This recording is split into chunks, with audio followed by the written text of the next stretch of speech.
Paying extra on the wrong debt can cost you more than paying nothing extra at all. Right now, someone is throwing an extra $200 a month at a car loan while a credit card is compounding at 24% in the background.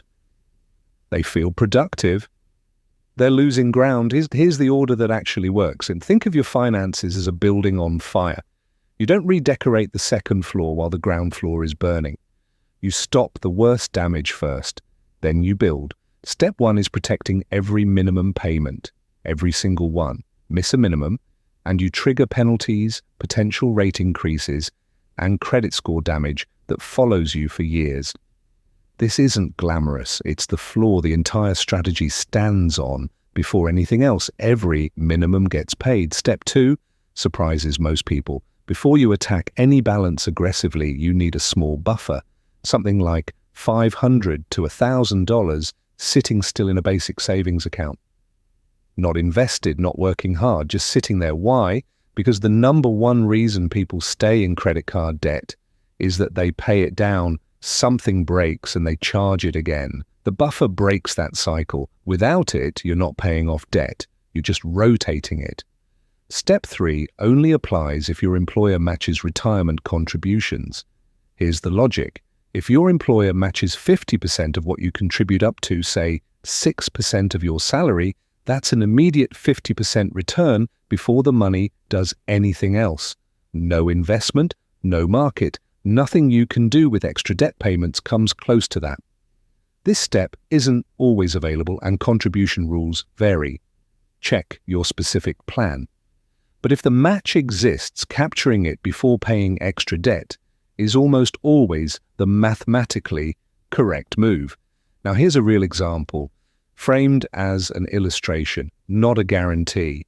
Suppose someone earns $60,000 a year and has $500 a month to allocate after minimums.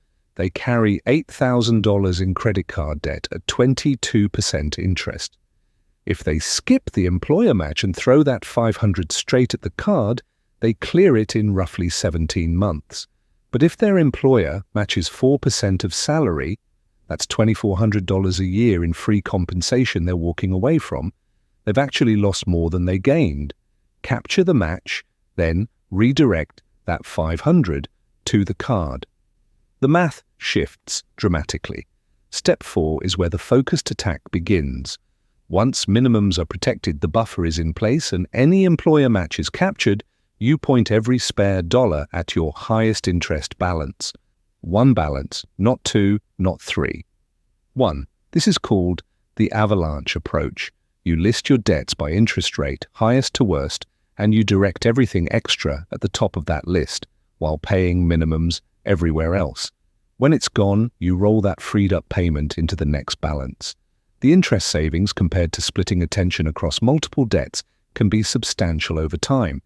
The framework to remember is called the 4 gates. Gate 1, protect minimums. Gate 2, build the starter buffer. Gate 3, capture the employer match if it exists. Gate 4, avalanche the high interest debt. You don't skip a gate. You don't open gate 4 before the first 3 are locked in. Your action for next payday is this. Write down every debt you carry, its minimum payment, and its interest rate. Then write down whether your employer offers a match and whether you're capturing all of it. That single piece of paper tells you exactly where you are in the 4 gates. This is how the order actually works, not the version that feels productive, the version that builds. If this kind of structured, honest thinking helps you, subscribe.